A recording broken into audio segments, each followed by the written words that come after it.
할렐루야. 임 집사님 몇 주 만에 오셨네요. 네, 반갑습니다. 이제 사람마다 책을 읽는 방식이 다 각각일 텐데 제가 책 읽는 방법을 여러분들에게 잠깐 소개하자면은, 저는 이제 책이 이렇게 한 권이 생기면은 앞에 서문 부분을 뚫어지게 쳐다봅니다. 그리고 나서는 다 넘겨서 뒤에 가서 이제 맺는 말, 결론을 또 열심히 읽어봅니다. 그 앞에하고 뒤에하고 잘 유심히 보고 나서는 가운데는 대충 훑어봐요.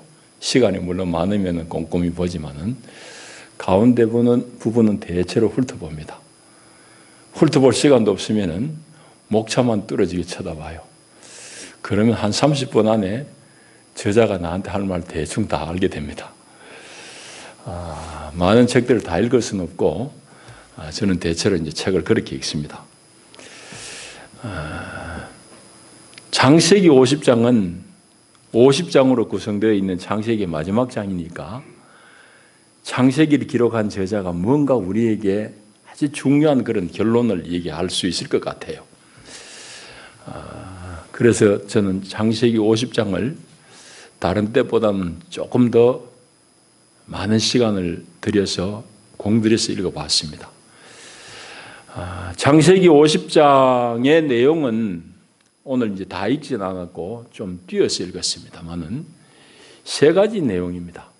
먼저는 야곱이라는 사람, 야곱의 죽음, 장사 지내는 기록이 있고, 두 번째는 야곱이 죽고 나니까 야곱의 일족 70여 명이 이제 가나안에서 애굽으로 지금 기근을 피해 가지고 살고 있잖아요. 후손들이 많이 생겼을 텐데, 야곱이 죽고 나니까 야곱이 낳은 아들이 12인데 요셉 위로는 10명이 있거든. 이 10명이 요셉 죽이려고 달라들고 미워했어요. 그런데 이제 자기 동생 요셉이 총리가 되어 있으니까 자기 아버지 살았을 때는 목숨 보전했는데 아버지 죽고 나면은 애굽의 총리, 세계 최강대국의 총리의 권력을 가진 요셉이 자기들 죽일지 모른다는 두려움이 꽉 밀려오는 겁니다. 그래서 동생한테 찾아가지고 우리 좀 제발 살려달라고 그렇게 빌고, 그래 비는 모습을 보니까 요셉이 너무 마음이 아파요. 그래서 형들을 위로하는 그런 내용이 나오고, 마지막으로는 이제 뒷부분에 가게 되면 읽지는 않았지만은 총리 요셉도 애굽에서 죽는 장면이 나와요. 요셉은 이제 110살까지 살게 됩니다. 110세의 요셉은 애굽의 총리 생활을 잘 마감하고 이제 세상을 떠나는 기록이 이제 제일 뒷부분에 나와 있습니다. 창세기의 결론이라고 하기는 조금 이상한 듯한데 아니에요. 잘 읽어보면은 이 부분이 충분히 창세기 전체를 요약하고 있다고 볼 수 있습니다.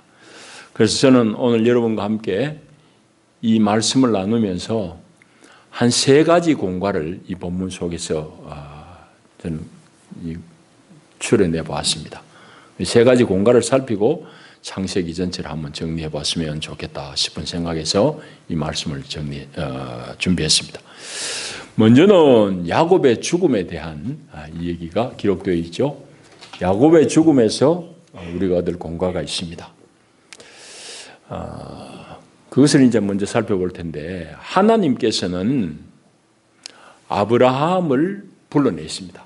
어디서 불러내는가 하면은 그 당시에는 세계의 제일 번성한 바벨론이라는 나라의 갈대아 지방입니다. 갈대아의 우르에서, 여러분 세계 5대 문명 발상지 중에 하나가 바벨론이잖아요. 4대인가? 4대죠. 예. 그런데 이제 그 문명 발상지 중에 하나가 이제 디그리스 유브라데스 강 하구인 그 갈대아 지방입니다. 거기에 우르라는 큰 도성에서 아브라함을 불러내시죠. 불러내시면서 하나님께서 아브라함에게 약속하신 내용이 있습니다. 그 약속의 내용을 두 가지로 요약할 수 있는데, 먼저는 땅에 대한 약속이에요. 아브라함 땅 한 평 없을 때입니다. 그런데 네가 동서남북 봐라. 네가 보는 그 땅을 너와 너의 후손에게 주겠다고 그래요. 땅에 대한 약속. 또 한 가지는 무슨 약속인가 하면은 후손에 대한 약속입니다. 하늘의 별을 봐라. 하늘의 별이 그냥 반짝반짝하죠. 수도 없이 많은데 네가 저 별을 셀 수 있을진데 너의 후손의 수를 헤아릴 수 있을 것이다 하는 그런 말씀이에요. 그 얘기는 하늘의 별만큼이나 너의 후손이 번성할 것에 대해서 약속하시는 거예요. 근데 아브라함이 그것도 자식이 없어요. 자식이 없다고. 자식이 없는데 아브라함에게 그 약속을 하거든. 그런데 하여튼 아브라함에게 약속한 것은 땅과 후손에 대한 약속인데 그 약속을 하나님께서 두 번이나 더 반복합니다. 첫 번째는 아브라함의 아들인 이삭에게 똑같은 약속을 해요. 두 번째 또 반복하시는 것은 아브라함의 손자인 야곱에게 또 똑같은 약속을 하신다고. 그래서 아브라함, 이삭, 야곱 이 세 사람에게 하나님께서는 언약을 베푸세요. 그 언약의 내용 방금 말씀드린 두 가지입니다. 그런데 이 약속을 받은 세 사람 중에 어느 누구도 그 약속의 성취를 본 사람은 없어요. 아무도 그 약속을 누린 사람은 없다고. 하나님 약속을 했는데 약속을 그 세 사람 중에 아무도 자기 당대에 받아 누린 사람은 아무도 없어요. 이게 참 희한하잖아요. 하나님 약속했으면 약속을 이루어져야 되는데. 그래서 그것이 바로 믿음의 사람의 여정이다, 일생이다 해서 히브리서 11장 13절 이하에 가면 이렇게 쓰고 있습니다. 이 사람들은 다 이제 약속을 받은 이 사람을 말합니다. 이 사람들은 다 믿음을 따라 죽었으며 약속을 받지 못하였으되, 약속을 누리지 못하였으되 이 말이죠.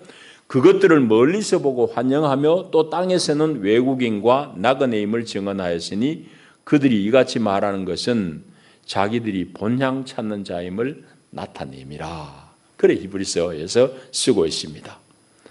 그러니까 야곱도 지금 죽음에 임박해가지고 하나님이 약속하신 그 땅을 누리지도 못했어요. 받지도 못하고 지금 기근을 피해가지고 애굽 땅에 한 10년 살다가 이제 죽는 판이에요.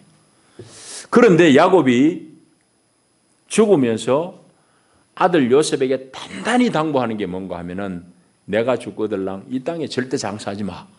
이 땅에 묻지 말고 나를 우리 조상들의 묘실에다가 묻어다오. 그렇게 이제 유언을 남깁니다. 그래서 이제 오늘 이 50장 앞부분은 이 요셉이 애굽의 총리잖아요. 대단한 권세를 누리는 사람이잖아요. 바로에게 허락을 얻어가지고 아주 그냥 큰 부대가 이제 야곱을 장사 치르기 위해 가지고 가나안까지 갔다 온 얘기가 이제 앞부분에 적혀 있습니다. 그러니까 야곱이 죽음에 임박해 가지고 왜 아들 요셉에게 내가 죽거들랑 이곳에 묻지 말아라.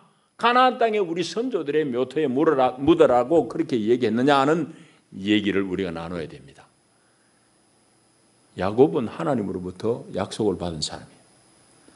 그런데 아직까지 성취는 안 됐어요. 그럼에도 불구하고 야곱은 하나님께서 언약하신 이 언약이 반드시 성취될 날을 멀리서 바라본 거죠. 그래서 반드시 그 약속은 성취될 날이 올 때가 있을 것이라고 믿었기 때문에 그 땅, 약속의 땅에 자신을 묻으라고 명한 겁니다. 유언을 한 거예요. 자, 그러니까 야곱은 그 약속이 자기 손끝에 닿지는 않았지만은 하나님의 약속은 반드시 성취된다는 믿음으로 반응한 거예요. 죽으면서. 이제 우리 얘기해야 됩니다. 저와 여러분에게는 그리스도로부터 어떤 약속, 어떤 언약이 주어져 있느냐 이 말이죠. 오늘 이 말씀과 관련해서 오늘 우리의 얘기를 하자면은 저와 여러분 모두는 다 부활에 참여할 것입니다. 부활에 참여해서 그 다음에 뭐냐? 예수 그리스도 다시 오실 때에 모든 믿는 자들은 주님과 함께 영원토록 왕노릇하리라고 말씀합니다. 그게 계시록까지 나와 있는 말씀이에요. 그래서 이 세상 나라가 우리 주와 그의 그리스도의 나라가 되었도다 그러는데 그 광대한 그리스도의 나라에서 그리스도와 함께 우리는 왕노릇합니다. 그래서 우리가 왕으로서 그리스도와 함께 이 세상을 다스리는 데 참여한다 이 말이죠. 그게 우리에게 주어진 약속이, 언약이. 그러니까 오늘 예수 믿는 사람은, 그리스도 안에서 그 소망을 붙드는 사람은 이 땅을 지금 살지만은 장차 이 땅에 임할 그리스도의 나라에 내가 부활의 몸으로 참여해서 그리스도와 함께 왕노릇할 그 약속을 받고 사는 것이. 그러니까 오늘 예수 믿는 사람은 어떻게 살아야 되겠어요? 이 땅의 삶이 전부가 다 아니죠. 여기서 천년만년 살고 지고가 아니죠. 이 땅의 삶이 얼마나 자유스럽습니까? 얼마나 가벼운지요. 예수 믿으면 그렇게 살 수 있는 거예요. 야곱이 유언을 남긴 것을 오늘 우리가 해석하건대는 그런 말씀으로, 그런 공가로 받아야 됩니다. 자, 그것이 야곱의 죽음, 야곱의 유언에서 우리가 얻어야 될 말씀의 핵심이고, 두 번째로는 방금 얘기했는데 야곱이 죽었어요. 그러니까 남아있는 아들 12인데 요셉 밑에는 베냐민, 저 누뚱이 베냐민 하나만 남았는데, 베냐민은 뭐 같은 배에서 났으니까 얘기할 것도 없고, 요셉을 미호가 죽이려고 달라들던 형들이 10명이나 있어요. 형들이 죽이려 하다가 겨우 살려준 것이 애굽의 종으로 팔아먹었잖아요. 그게 17살 때예요. 어린 17살 때 요셉이 팔려왔다. 형들의 미움 때문에. 그래서 형들이 죽이려고 하다가 겨우 목숨을 부지하고 오늘까지 왔는데, 아버지 야곱이 살았을 때는 아버지 체면이 있어가지고 요셉 총리가 자기들에게 보복을 못했는데 야곱이 또 죽어버렸으니까 형들이 겁이 나겠죠. 이미 45장에 보면은 아버지 살아있을 때에 야곱이 형들에게 다 화해했어요. 형님들 너무 염려하지 마시라고. 우리 가족들 다 먹이 살리고 많은 사람들 먹이 살리려고 하나님이 나를 먼저 보낸 거니까 형님들 너무 못된 짓 했다고 그 죄책감에 시달리지 마십시오. 나는 이미 다 잊었습니다. 이미 다 화해했어요. 그런데도 정작 아버지 죽고 나니까 형들이 덜컹 또 겁나는 거예요. 이해되죠? 아버지 살았을 때는 아우 저놈이 아버지 얼굴 봐가지고 우리들한테 보복을 못했는데 아버지 이제 죽어버렸으니까 이것저것 눈치 볼 사람 없고 지 걸려 기두르면 우리 한날 아침에 다 그냥 죽을 판이에요. 형들도 내 혼자 같으면 뭐 죽어도 죽겠는데 식솔이 다 딸려 있어요. 부인을 얻고 자식들 다 따라왔는데 이 식솔도 남겨놓고 죽을지 모른다는 생각이 드니까 앞이 깜깜한 거예요. 그래서 이제 아우에게 사람 보내가지고 살려주세요. 이 말 한마디로 얘기하면은. 그래가지고 이제 그게 이제 17절, 18절 이런 내용이에요.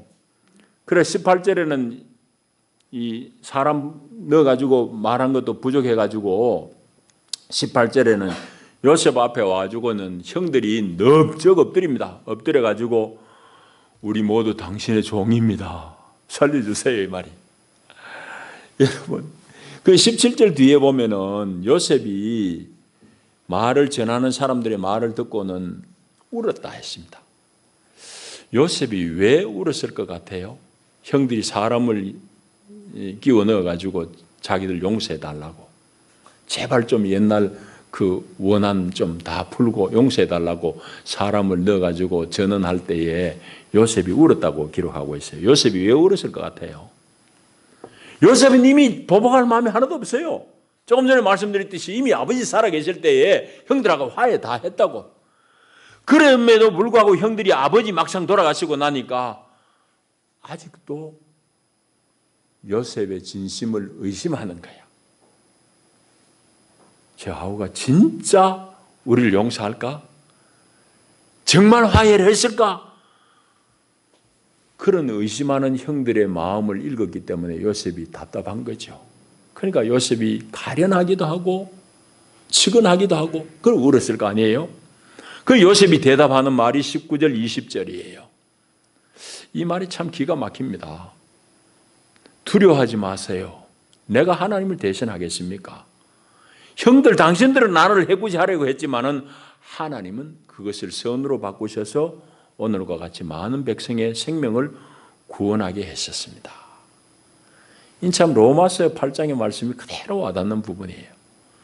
하나님을 사랑한 자고 그 뜻대로 부르심을 입은 자들에게는 모든 것이 합력하여 선을 이룬다는 말씀 그대로예요.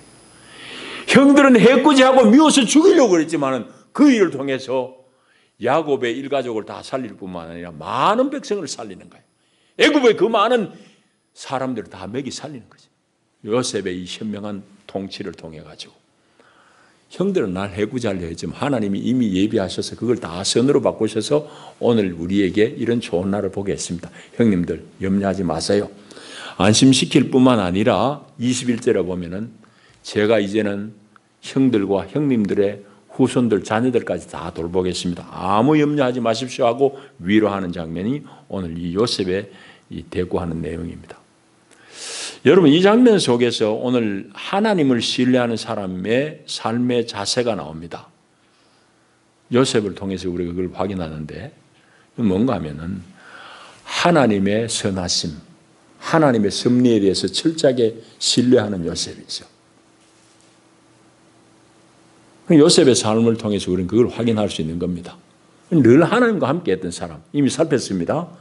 보디발의 아내가 자기를 그렇게 끈질기게 유혹했을 때도 그냥 눈 감고 하면 넘어가면 출세가 보장되는데도 뭐라 그럽니까?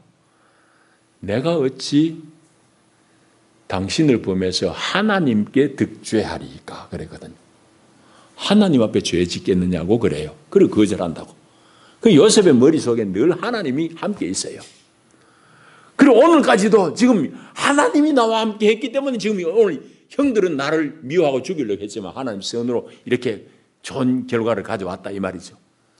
그러니까 요셉은 하나님의 섭리에 대해서 철저하게 신뢰한 사람, 하나님의 사랑을 절대적으로 믿은 사람이에요. 자, 이제 또 이것 우리 얘기해야죠. 우리 살다 보면은 여러 사건들 만납니다. 행복한 일도 많지만 참 어려운 일도 많고 가슴이 무너지는 그런 일들도 우리 겪습니다. 일들도 그렇지만 사람도 마찬가지. 내 주변에 좋은 사람도 많지만 나를 사사건건 시비하고 나를 속여먹고 나를 구렁텅이에 빠뜨리려고 하는 그런 사람들도 종종 있어요. 간교한 사람도 있다. 고약한 사람도 있단 말이에요. 자, 그렇게 내 주변에서 나로부터 뭘 탈취하려고 수를 꾸미는 간교한 사람, 아주 그런 고약한 사람, 그런 사람들의 계략을 우리는 충분히 대비하는 지혜를 가져야 되는 것은 분명해요. 그럼에도 불구하고 우리가 잘 된 다음에, 우리가 성공하고 난 다음에, 우리가 힘을 얻은 다음에 그런 사람을 내가 보복해야 될 것인가? 내가 갈봐야 될 것인가? 하는 질문입니다. 요셉이 거기에 대해서 우리에게 너끈하게 대답을 해줍니다. 아니라는 것이요. 여러분, 이 요셉의 이 얘기는 우리에게 은유적으로 그러지 마라고 말하지만은 로마서에 가게 되면 우리에게 더 직접적으로 그런 짓, 원수 갚는 일 너희들이 할 일이 아니야. 하지 마라고 그럽니다. 로마서 12장 19절에 보시면은 내 사랑하는 자들아 너희가 친히 원수를 갚지 말고 하나님의 진노하심에 맡기라. 기록되었으되 원수 갚는 것이 내게 있으니 내가 갚으리라고 주께서 말씀하시느니라. 그렇게 쓰고 있습니다. 그러니까 우리 믿음의 사람들은 세상 살면서 지혜롭게 살아야 되죠. 날 옆에 속여 먹고 빼들어 먹으려고 하는 사람들의 간사한 계교에 말려들지 않을 정도로 우리가 지혜로워야 되죠. 그럼에도 불구하고 우리가 그런 모든 일들을 다 지나고 난 다음에 그런 사람들 내가 보복할 것인가? 내가 힘을 가지고 내 힘으로 그런 사람들을 억압할 것인가? 하나님 그런 짓 하지 말라는 거죠. 보복, 원수 갚는 것은 하나님께 있다고. 하나님께 맡겨야 돼. 오늘 성경은 우리에게 말씀합니다. 이런 부분은 우리가 살면서 많이 경험하는 부분입니다. 자, 마지막으로 오늘 본문 속에서 요셉의 유언을 다시 한번 살펴봐야 됩니다. 요셉의 유언은 뭔가 조금 우리가 살펴볼 부분이 있습니다. 요셉의 유언이 요셉이 이제 죽음에 대해서 22절부터 쓰고 있는데 그 중에 특별히 총리 요셉이 죽으면서 이스라엘 자손들에게 엄중하게 맹세시킨 내용이 뭔가 하면 25절에 있는 대로 당신들 여기서 내 해골을 메고 올라가라. 올라가겠다고 약속해라. 그렇게 맹세시킵니다. 25절 보시면은 하나님이 반드시 당신들을 돌보실 때가 올 텐데 그때에 나의 해골, 나의 유골을 메고 올라가겠다고 약속해라 하고 다짐을 받습니다. 여러분 이 부분은 조금 이상하지 않아요? 이상하지 않습니까? 왜 요셉이 그렇게까지 했을 것 같아요? 야곱은 이해가 돼요. 야곱은 147세에 죽습니다. 야곱이 147세에 죽어요. 야곱이 147세에 죽는데 야곱이 애굽에 먹고 살겠다고 온 때가 나이가 몇 살이죠? 다 잊어버리죠. 130세. 그럼 바로 앞에가 축복할 때 130세다. 내 나그네 험한 세월 130년이지만 이래요. 그러니까 130세에 야곱이 자기 자녀들 다 손자들 데리고 애굽으로 이주한 때가 130세예요. 그런데 그 야곱이 147세에 죽는다고. 그러면 야곱이 애굽에 몇 년 살았습니까? 17년 살았죠. 17년 아들 덕에 호강하다가 죽습니다. 야곱은 죽을 때에 내 장사를 여기서 치르지 말고 고향에 가서 조상들의 무덤에 나를 장사해다오 이해되죠. 왜? 그에게는 고향이고 난 곳이고 평생 산 곳이에요. 바다나람 외삼촌 집에 가서 산 것 조금 제외하고는 평생을 가나안에 산 사람이에요. 17년만 애굽에 살았어요. 그럼 그 땅이 낯설잖아요. 내 죽고들랑 내 시신을 조상들의 무덤에 묻어다오 하는 것 충분히 우리에 이해돼. 그것까지는 이해되는데 요셉이 얘기를 해봐요. 요셉은 지금 몇 살에 죽었다고 그러죠? 110세에 죽어요.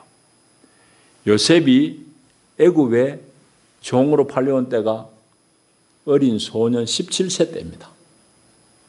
그러면 거진 100년 가까이를 요셉은 애굽에서 생활한 사람이에요. 까마득한 소년 시절에 고향을 강제로 떠나왔어요. 생각하기도 싫은 고향이야. 형들 생각하면 지긋지긋한 거야.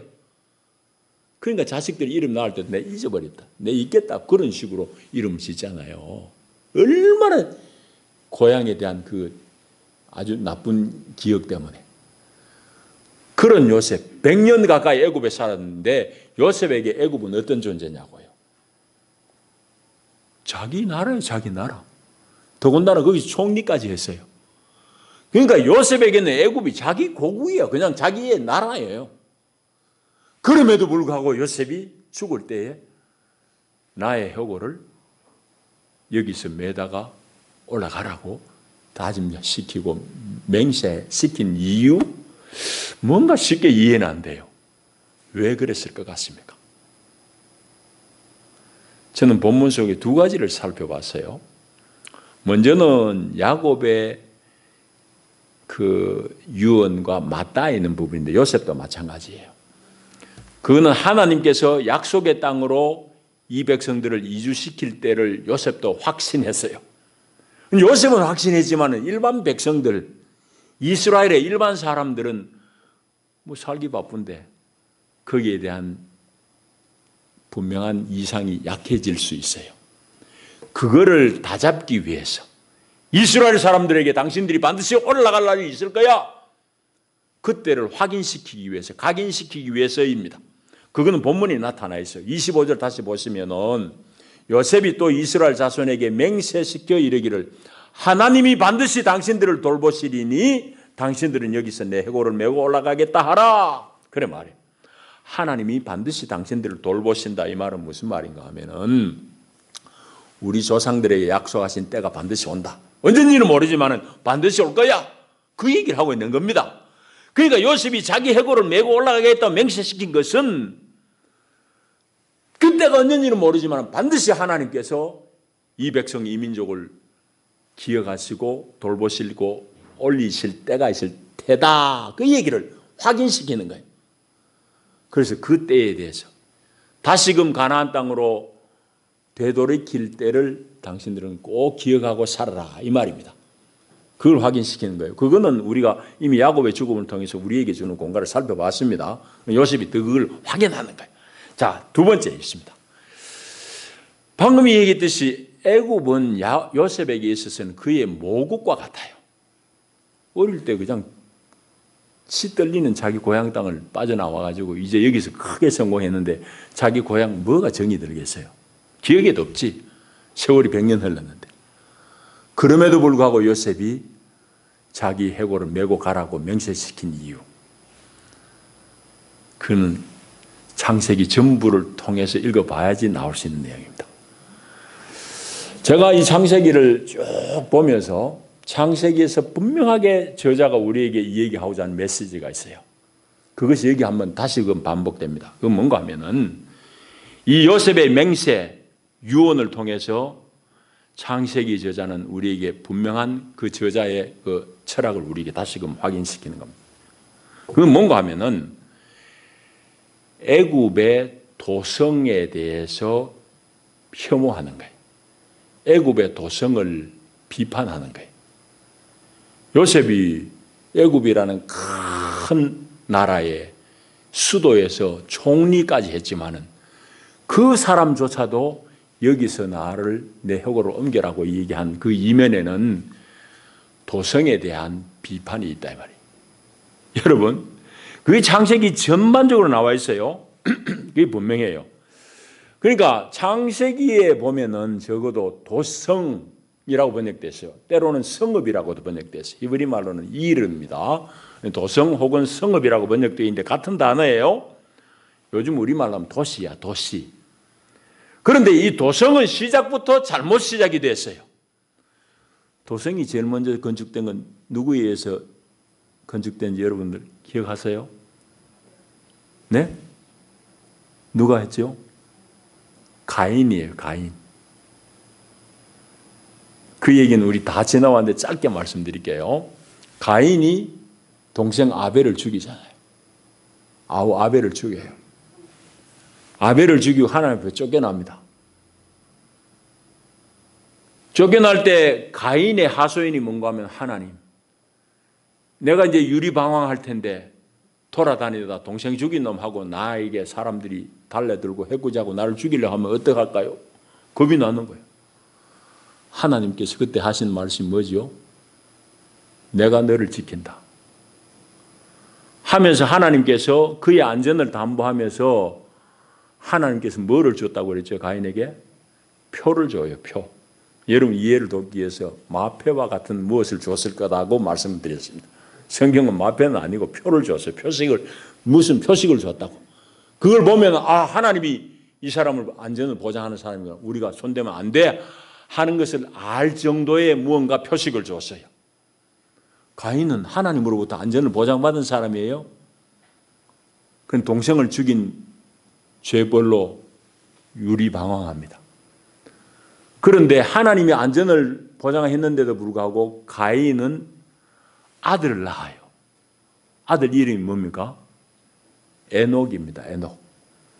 아들을 낳을 때에 그가 성을 쌓고 성을 건설하고 이름을 에녹이라 불렀더라. 아들 이름과 똑같은 성 도시를 건축한다고. 그러니까 도시의 건축의 시초는 뭔가 하면은 하나님의 안전이 안 믿어지니까, 하나님이 나를 안전 보장해 준다 하는 거 그거 덜 믿어오니까 내가 스스로 내 안전을 도모할 거야 하고 성벽을 쌓고 외부로부터 자기를 지키려고 쌓았던 것이 도성이에요. 이르라고, 성읍이라고. 그러니까 도시는 처음부터 시작이 잘못됐어요. 그래서 성경은 도성에 대해서 아주 비판적입니다. 창세기는 그게 분명해요. 그게 안 보이지 그냥 읽으면은. 그런데 내면에는 그게 아주 분명해요. 여러분 아브라함을 보십시오. 아브라함이 본래 어디에 살던 사람입니까? 아브라함이 본래 어디 살던 사람이냐고. 갈대아 우르 사람이잖아요. 갈대아 우르는 지금 우리 시대로 이야기하면은 뭐 뉴욕 정도 되는 그런 도시입니다. 그런 도성이에요. 그 당시에 최고로 번성한 도성이 갈대아 우르입니다. 우르 거기에는 바벨탑이 쌓아졌던 곳이에요. 거기에서 하나님 나오라고 그러잖아요. 하나님이 끌어내가지고 어디에 놔뒀느냐? 결국은 가나안 땅으로 인도하는 거지. 그러니까 도성에서 편안하게 안전된 생활을 하는 아브라함을 불러내가지고 너 광야 생활해라. 그 아브라함이 가나안 땅에 와가지고 한 일은 창세기 12장에 보면 아주 재미있는 표현입니다. 그러나 대단히 상징적인 표현입니다. 거기 보면은 아브라함이 한 일은 장막을 치고 그 다음에 제단을 쌓고 여호와의 이름을 불렀더라. 여러분 그게 예사로 들리면 안 돼요. 그것이 아브라함이 본래 떠나온 고향의 생활하고 정반대되는 생활이에요. 우르 사람들은 자기들이 자기들의 안전을 도모하기 위해서 자기들이 성벽을 아주 겹겹이 쌓았어요.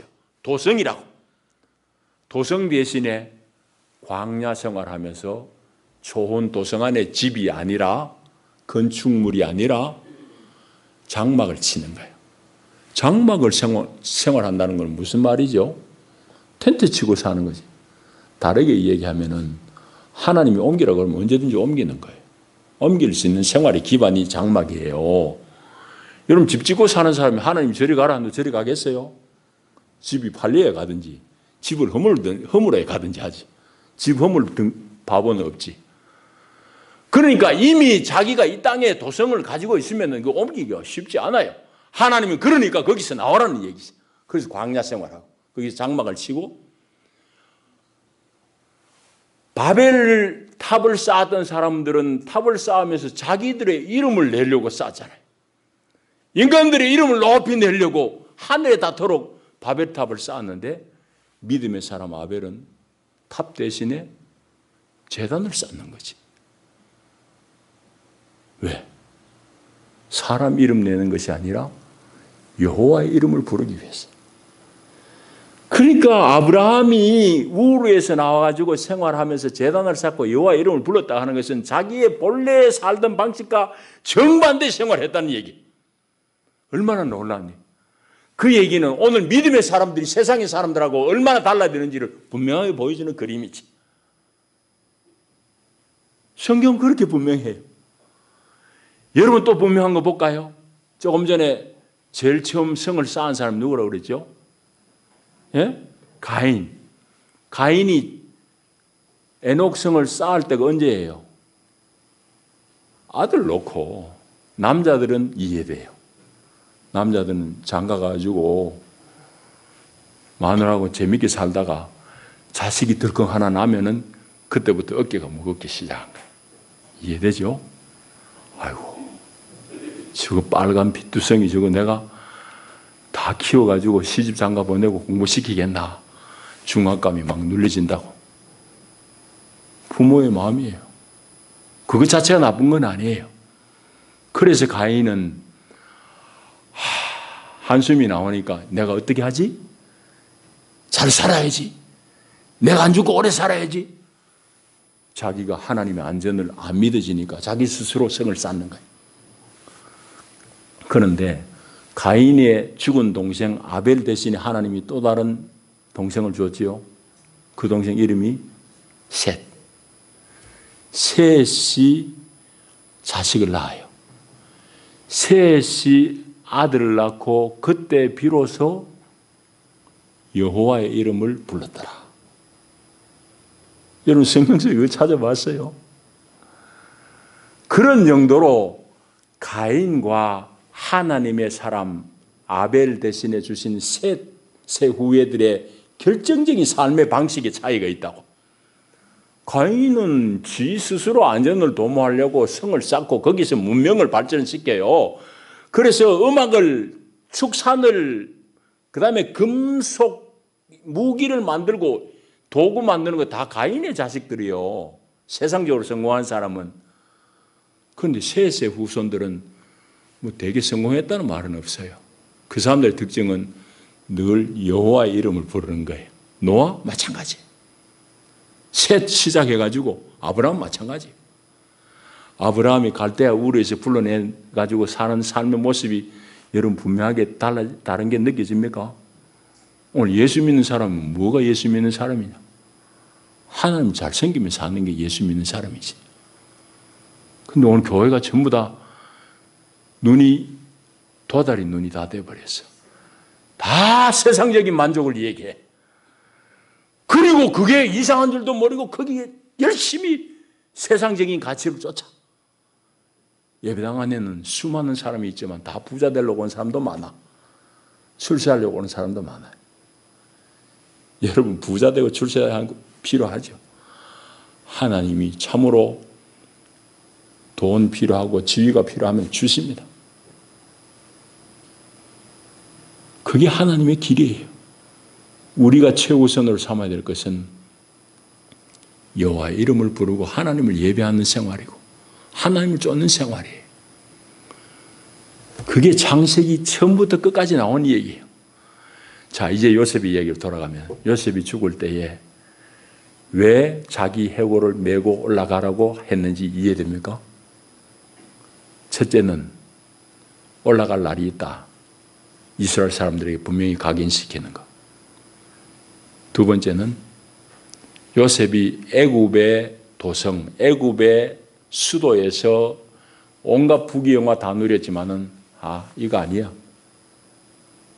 하나님의 사람이 살 때가 안 돼. 그 얘기입니다. 여러분, 그게 창세기 결론입니다. 자, 이제 말씀을 정리하겠습니다. 오늘 저와 여러분은 도시 생활이 일반이 된, 보편화된 시대에 살고 있어요. 우리나라의 도시화율, 읍을 도시로 보면은 거의 90% 가까이 돼요, 이미. 그러니까 지금은 우리가 도시 생활을 포기하고 살 수가 없는 이런 생태계에 살고 있어요. 그러면 우리는 도시 생활 자체를 맹목적으로 포기하고 다 산으로 기어 들어갈 것인가? 성경은 우리에게 그걸 강요하지는 않아요. 그럼에도 불구하고 오늘 이 본문이 우리에게 주는 말씀을 분명합니다. 그거는 도성의 본질, 도성의 폐해, 니들이 잘 분별해라, 이 얘기입니다. 도성의 본질이 뭡니까? 사람들이 스스로 안전을 도모하는 거죠. 하나님의 보장은 안 믿으니까 자기들이 스스로 다 보장하고 안전하게 살겠다고 시작한 게 도시. 지금 도시 사실이 그래요. 여러분, 그러니까 이 도성의 폐해를 우리가 꿰뚫어 보고 극복할 수 있어야 돼요. 비판할 수 있어야 돼요. 그 얘기는 다시 얘기하면은 내 안전은 하나님이 보장하는 것이지 내가 쌓은 성에 있지 않다는 믿음의 고백입니다. 나의 안전은 하나님께 있지 내가 가진 통장에 있지 않아요. 여러분이 가지고 있는 집이 여러분의 안전이 아니라고요. 우리는 번연히 알면서도 너무 거기에 안주해요. 그 예수님도 답답하니까 어리석은 부자 비유를 하잖아요. 가을에 농사하고 노젓가리 산더미 쌓아놓고 술 처먹고 배를 두들기면서 내 영혼아 만족해라, 즐거워해라, 저거 마음껏 즐겨라. 예수님이 오늘 밤에 그 영혼을 데려가면은 저 쌓아놓은 산더미 같은 노젓가리 누구 것이 되느냐라고 그래. 안전은 내가 쌓아놓은 것이 아니에요. 하나님이 내 안전이라고. 창세기는 그걸 얘기해요. 요셉은 자기가 누린 그 도성이 자기의 안전이 아니라는 믿음의 고백을 이 유언을 통해서 하고 있는 거라고요. 여러분, 얼마나 창세기 놀라운 책인지 모릅니다. 자, 이제 창세기 결론. 하나님은 세상을 창조하시면서 마지막 날 우리 인간을 하나님의 형상을 쫓아 만드셨습니다. 거기에 대해서 이미 다시 나왔어요. 하나님의 형상을 쫓아 지은 것은 하나님이 그 안에 자리 잡기 위해서예요. 그래서 사람들은 하나님을 안에 넣고 하나님의 마음을 품고 땅을, 세상을 잘 관리하는 것이 하나님의 본래 뜻이에요. 근데 인간이 하나님을 떠나버립니다. 사단의 꾀임이라고 그러지만 그거 책임 없는 소리예요. 인간이 하나님 싫은 거예요. 하나님한테 매일 사는 거 아이 재미없어 고리타분해. 우리 청년들이 흔히 가지는 생각. 하나님 떠나는 거죠. 그래서 하나님을 떠나고 나니까 그때부터는 쉼 없이 끊임없이 자기 안전을 자기가 도모해야 돼. 가인부터 가인의 후손들 전부 다 마찬가지. 거기서 시작된 게 도성이. 그러나 믿음의 사람들은 장막에 가하며 하나님을 경외하고 하나님의 이름을 부르고 사는 거예요. 그 창세기를 가만히 보면은 세상적으로 성공한 사람은 가인의 후손들이야. 그런데 오늘 교회들이 미안합니다. 다는 물론 아니에요. 들어 방송 설교 보면은 가인의 후손들 같이 잘 되라는 소리만 하고 있어요. 아니, 잘 되고 안 되고는 하나님이 다 하세요. 우리는 하나님의 길만 걸으면 돼요. 하나님이 기뻐하시는 길을 걸으면 된다. 그 길은 아브라함의 길이고 오늘 이 우리 믿음의 조상들이 보여준 이 길이라고. 너무 다르잖아요. 도성의 사람들하고 이 믿음으로 부름받은 사람들하고 삶이 다르다고, 자세가. 우린 그냥 벌러 읽어서 그렇지 사실은 엄청나게 다른 거예요. 여러분, 하나님은 오늘 우리를 다 믿음의 사람으로 부르셨습니다. 그리고 하나님은 오늘 이 50장을 보면은 이제는 하나님의 때가 되면은 하나님이 이 사람들 불러서 한 나라를 세울 것에 대한 암시를 줘요. 50장 뒷부분에. 출애굽기하고 바로 맞닿아 있죠. 그래서 이제 창세기는 하나님께서 때가 되면은 당신이 약속한 땅에 당신의 사람들로 하나님의 거룩한 나라를 세울 것에 대한 암시, 이것이 이제 이 창세기 마지막입니다. 그 얘기는 사람이 실패할 때에 하나님이 불러낸 사람, 아브라함, 그 후손들을 통해서 새로운 하나님의 나라를 경영하시려고 하는 하나님의 뜻이 이 창세기에 다 나타나 있는 겁니다. 자, 이렇게 해서 오랜 시간 창세기 마쳤습니다. 출애굽기 좀 궁금하죠? 출애굽기 재밌어요. 오늘 기도합니다. 하나님 아버지, 감사합니다. 고맙습니다. 저희들이 창세기 말씀을 같이 교통하며 하나님의 은혜를 나눴습니다. 오늘 세상 가운데 화려한 우울 가운데서 불러낸 아브라함, 그의 삶의 원조는 아담의 또 다른 아들 셋으로부터 출발했습니다. 믿음의 사람, 하나님을 경외하는 사람들의 삶의 길을 세상 사람들의 길과 너무너무 다른 것임을 창세기는 우리에게 보여줍니다. 주님의 길을 잘 걷게 하시고 세상에 살지만은 세상 가운데 빠져 함몰되는 일이 없도록 우리를 붙드시고 주 예수의 뒤를 잘 쫓아가는 저희들 다 되게 하옵소서. 그 길 끝에는 영생이 있습니다. 하나님, 부활의 약속이 있습니다. 하나님, 이 약속 우리 손으로 잡히지는 않지만은 믿음의 손자들이 멀리서 바라보고 이 땅에서는 나그네로 산 것 같이 우리도 이 땅의 삶을 나그네로 훌훌 털며 주님의 뒤를 잘 쫓아가는 믿음의 사람들 되게 하옵소서. 예수님 이름으로 기도하옵나이다. 아멘.